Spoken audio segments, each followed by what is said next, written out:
అమ్మగా పిలువబడే సుష్మా స్వరాజ్ గారి జయంతి ఉత్సవాన్ని ఈరోజు పార్టీ ఆఫీసులో జరుపుకోవడం జరిగింది. తెలంగాణ ఉద్యమంలో అనేక మంది తెలంగాణ పిల్లలు చనిపోతున్నప్పుడు, మరీ ముఖ్యంగా ఎన్ని వందల మంది అమరులైన ఇన్ని వందల మంది అమరులైన నిమ్మకు నీరెత్తినట్టుగా వివరిస్తుంది కాంగ్రెస్ ప్రభుత్వం, కాంగ్రెస్ పార్టీ అని చెప్పి ఆనాడు రంగారెడ్డి జిల్లాకు సంబంధించినటువంటి యువకుడు యాదిరెడ్డి పార్లమెంటు పక్కకే చెట్టుకు ఉరేసుకొని చనిపోయిన ఉదంతం. ఆ యాదిరెడ్డి ఆనాడు సోనియా గాంధీ గారికి, కాంగ్రెస్ ప్రభుత్వానికి, దేశంలో ఉన్న అనేక పెద్దలకి ఉత్తరం రాసి, ఢిల్లీలో ఉన్న పాలకులారా, తెలంగాణలో జరుగుతున్నటువంటి ఆత్మహత్యల పరంపర, తల్లుల కడుపు కోతలు మీకు కనపడతలేవా అని చెప్పి ఉత్తరం రాస్తే కన్నీళ్లు పెట్టుకుంటూ దగ్ధ స్వరంతో ఆనాడు సుష్మా స్వరాజ్ గారు భారతీయ జనతా పార్టీ ప్రతిపక్ష నాయకురాలుగా సభలో నిప్పులు చెరిగి కన్నీళ్లు పెట్టుకొని, తెలంగాణ బిడ్డలారా, మీకోసం కొట్లాడడానికి మేము సిద్ధంగా ఉన్నాం, భారతీయ జనతా పార్టీ మీకు అండగా ఉంటుంది, మీరు ఆత్మహత్యలు చేసుకోవద్దని చెప్పి ఆత్మహత్యల సందర్భంగా ధైర్యం చెప్పినటువంటి, కుటుంబాన్ని ఓదార్చినటువంటి నాయకురాలు సుష్మా స్వరాజ్ గారు. సుష్మా స్వరాజ్ గారు భారతీయ జనతా పార్టీ తెలంగాణ ఉద్యమంలో యాక్టివ్ రోల్ తీసుకుంటున్నప్పుడు తెలంగాణకు అనేక సభల్లో పాల్గొన్నారు వాళ్ళు. వారితో పాటు నేను కూడా ఆనాడు ఉద్యమ నాయకుడిగా సిరిసిల్లలో ఇతర ప్రాంతాల్లో వారితో కలిసి ప్రయాణం చేసి సభలలో పాల్గొనే చరిత్ర ఇప్పటికీ మదిలో ఉంది. ఇవాళ భారతీయ జనతా పార్టీ ఆనాడు పార్లమెంట్లో మీరు బిల్లు పెట్టండి, మేము మద్దతు ఇచ్చి దీన్ని పాస్ చేస్తాం. ఆనాడు టీఆర్ఎస్ పార్టీకి ఉన్న ఎంపీల సంఖ్య 2 అయినప్పటికీ ఇవాళ మేమున్నాం మీకు అండగా అని చెప్పి సుష్మా స్వరాజ్ గారు ఆ బిల్లు పెట్టే సందర్భంగా ఏకోన్ముఖంగా శశబిషలు లేకుండా తెలంగాణ రాష్ట్ర ఏర్పాటు బిల్లుకు మద్దతు ఇచ్చిన పార్టీ భారతీయ జనతా పార్టీ. మద్దతు కోసం తప్పించి దాన్ని అమలుపరిచిన నాయకురాలు సుష్మా స్వరాజ్ గారు. వారిని ఎన్నడూ తెలంగాణ సమాజం మర్చిపోదు. వారిని ఎన్నడూ కూడా భారతీయ జనతా పార్టీ తెలంగాణ గడ్డ మర్చిపోదని చెప్పి సందర్భంగా మనవి చేస్తూ వారికి జోహార్లు అర్పిస్తూ సెలవు. जोहार सुषमा जी, जोहार जोहार, जोहार सुषमा जी, जोहार जोहार. ఒక ఇష్యూ మళ్ళీ ప్రెస్ ఉంది కానీ ఇక్కడ చెప్పొచ్చా?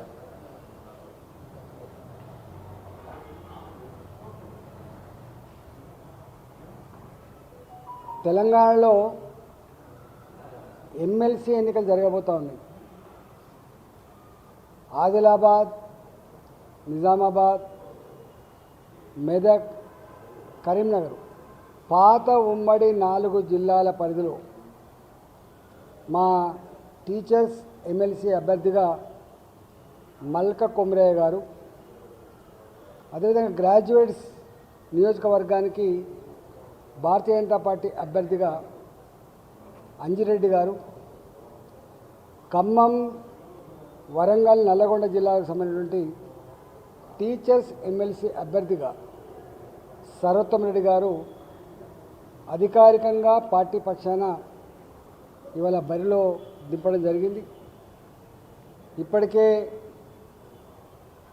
గ్రామాన మండల కేంద్రాలుగా, మున్సిపాలిటీ కేంద్రాలుగా మా పార్టీ నాయకులు కానీ, గ్రాడ్యుయేట్స్ కానీ, టీచర్స్ కానీ ఎన్నికల రణరంగంలో దిగి ప్రచారం మొదలు పెడుతున్నటువంటి విషయం మీకు తెలుసు.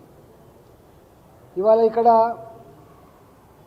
టీఆర్ఎస్ పార్టీ, ఇవాటి బీఆర్ఎస్ పార్టీ ప్రత్యక్షంగా పార్టీ పరంగా అభ్యర్థులు నిలబెట్టలేకపోయింది. కానీ కాంగ్రెస్ పార్టీ కూడా స్పష్టంగా వీళ్ళు మా అభ్యర్థులని చెప్పి నిలిపే సాహసం చేయలే.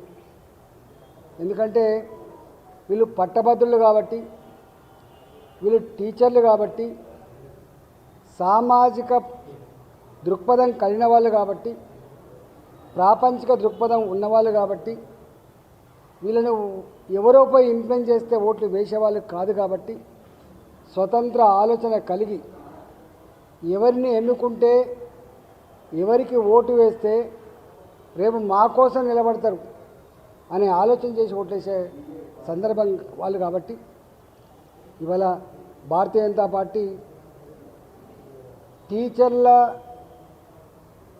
ట్రాన్స్ఫర్స్ అప్పుడు జోనల్గా విభజిస్తున్నప్పుడు, జిల్లాల వారీగా విభజిస్తున్నప్పుడు 317 జీవో తెస్తే దానికి వ్యతిరేకంగా కొట్లాడిన పార్టీ, బరిగీసి నిలిచిన పార్టీ భారతీయ జనతా పార్టీ అని చెప్పి స్పష్టంగా టీచర్లలో బలంగా ఉంది. ఆనాడు ఇదే అంశానికి కాంగ్రెస్ పార్టీ మాట ఇచ్చి అధికారం వచ్చిన తర్వాత వెంటనే అమలు చేస్తా అని చెప్పినట్టు కాంగ్రెస్ పార్టీ మాట తప్పితే ఇవాళకి కూడా ఆనాడు ఏ దుఃఖమైతే మా టీచర్లో ఉన్నదో, ఏ బాధ అయితే వాళ్ళు అనుభవిస్తూ ఉన్నారో అది కొనసాగుతూ ఉంది. కాబట్టి మా టీచర్లకి మా రెండు, ఒకటి కరీంనగర్ కేంద్రంగా, ఒకటి వరంగల్ కేంద్రంగా ఉండేటువంటి టీచర్స్ ఎమ్మెల్సీ అభ్యర్థుల ఎన్నిక సందర్భంలో మీరు ఆలోచన చేసి ఎవరు మీ పక్షాన ఉంటారో మీరు అవగాహన ఉన్నవాళ్ళు కాబట్టి ఇలా భారతీయ జనతా పార్టీ బలపరిచిన అభ్యర్థి మీరు గెలిపించండి. ఆ మీ ఆశీర్వాదంతో గెలిచిన ఎమ్మెల్సీలతో పాటుగా పార్టీ కూడా మీకు సంపూర్ణంగా అండ ఉండదని చెప్పి తెలియజేస్తా ఉన్నాను. అదేవిధంగా గ్రాడ్యుయేట్స్ విషయంలో కూడా ఇవాళ చదువుకొని ఉద్యోగాలు లేక ఎంత ఇబ్బంది పడుతున్నారో మనం చూస్తూ ఉన్నాం. కాబట్టి ఈ మధ్యకాలంలో కేంద్ర ప్రభుత్వమే స్వయంగా ఈ దేశాన్ని పట్టి పీడిస్తున్న సమస్య మాత్రమే కాకుండా ప్రపంచవ్యాప్తంగా కూడా నిరుద్యోగ సమస్య తాండవిస్తూ ఉంది. అమెరికా లాంటి దేశమే ఆంక్షలు పెట్టే స్థాయికి వచ్చింది. మన పిల్లలు అక్కడ చదువుకుంటూ ఉద్యోగాలు చేసే పరిస్థితి నిషేధించే సందర్భం వచ్చింది.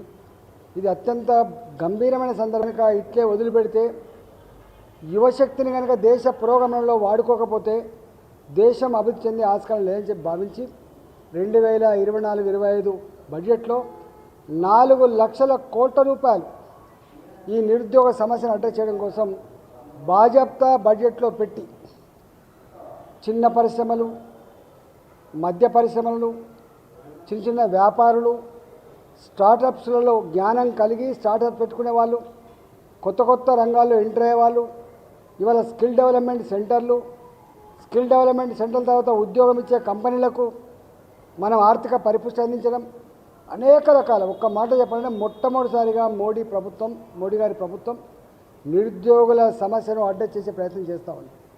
మొన్నటి బడ్జెట్లో కూడా మళ్ళీ బాజాప్తా అనేక రకాల స్కీములు ప్రకటించి ఉంది.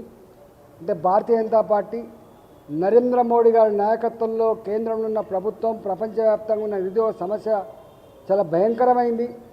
140 కోట్ల జనాభా కలిగినటువంటి ఈ దేశంలో ఈ సమస్య కంటే పెద్ద సమస్య లేదు.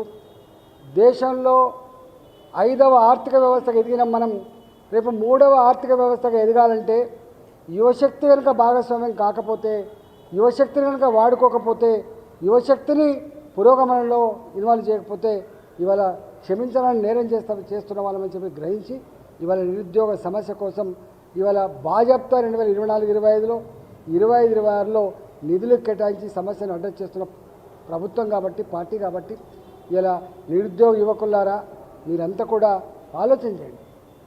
గతంలో టీఆర్ఎస్ పార్టీ ఏం మాటలు చెప్పింది, ఏం మోసం చేసిందో మీ కళ్ళ ముందు ఉన్నది. అందుకనే వాళ్ళకు మీ దగ్గరికి వచ్చి ఓట్లు అడిగేటువంటి ధైర్యం లేదు, వాళ్ళకి ముఖం లేదు వాళ్ళకి.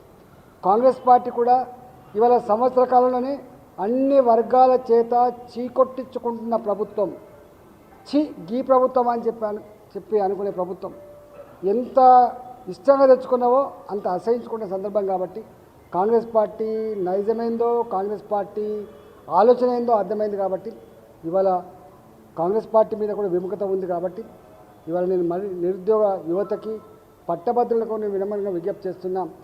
అనేక రకాల ప్రలోభాలు పెడతారు. అనేక రకాల ఆశలు చూపే ప్రయత్నం చేస్తారు, అనేక రకాల ఒత్తిళ్లు పెంచే ప్రయత్నం చేస్తారు. స్వేచ్ఛగా నిజాయితీగా ఇవాళ పట్టభద్రుల నియోజకవర్గంలో భారతీయ జనతా పార్టీ అభ్యర్థిని గెలిపించాలని చెప్పి ఈ సందర్భంగా మేము విన్నవిస్తూ ఉన్నాం. మేమందరం మా గౌరవ పార్లమెంట్ సభ్యులు కావచ్చు, గౌరవ శాసనసభ్యులం కావచ్చు, పార్టీలో ఉన్నటువంటి నాయకులంతా కూడా పూర్తి స్థాయిలో ఈ నెల ఫిబ్రవరి 27వ తారీఖు జరిగేటువంటి ఎన్నికల్లో పార్టీ అభ్యర్థుల గెలుపు కోసం ఇవాళ మొత్తం యంత్రాంగం అంతా కూడా దీని మీదనే కేంద్రీకృతమై రేపు పనిచేయబోతున్నాం. మా కార్యకర్తలకు మా నాయకులకు మాత్రమే కాకుండా టీచర్లలో ఉన్నటువంటి వాళ్ళు కావచ్చు లేదా పట్టభద్రులు కావచ్చు ఎక్కడికక్కడ పట్టుబట్టాలని చెప్పి కోరుతా ఉన్నా. ఇవాళనే పొద్దున TUTF తెలంగాణ ఉద్యమంలో UTF విడిపోయి TUTF ఏర్పడ్డది, తెలంగాణ యునైటెడ్ టీచర్స్ ఫోరం. ఇవాళ నాకు పొద్దున లెటర్ ఇచ్చిండు, యునానిమస్గా మేము టీచర్స్ ఎమ్మెల్సీ అభ్యర్థులకి భారతీయ జనతా పార్టీకి సపోర్ట్ చేస్తామని చెప్పి ఒక వామపక్ష భావజాలం కలిగినటువంటి పార్టీ, ఇంతమంది CPFకు అనుబంధంగా ఉన్నటువంటి UTF, దాని నుంచి తెలంగాణ మధ్య చీలిపోయిన టీచర్స్ సంఘం ఈరోజే మాకు ఉత్తరం ఇచ్చింది. ఆ ఉత్తరాన్ని కూడా మీకు పెడతా. ఇవాళ ఇక్కడ మీరు ఒక్కటే గుర్తు, ఇవాళ రైటిస్ట్లా లెఫ్టిస్ట్లా కాకుండా ప్రజల కోసం ఆలోచించే వాళ్ళు ఎవరు, ఇవాళ టీచర్ల కోసం ఆలోచించే వాళ్ళు ఎవరు, పట్టభద్రుల కోసం ఆలోచించే వాళ్ళు ఎవరు ఆచితూచి అడుగులు వేయాలని ఇవాళ వినమ్రంగా విజ్ఞప్తి చేస్తున్నాం.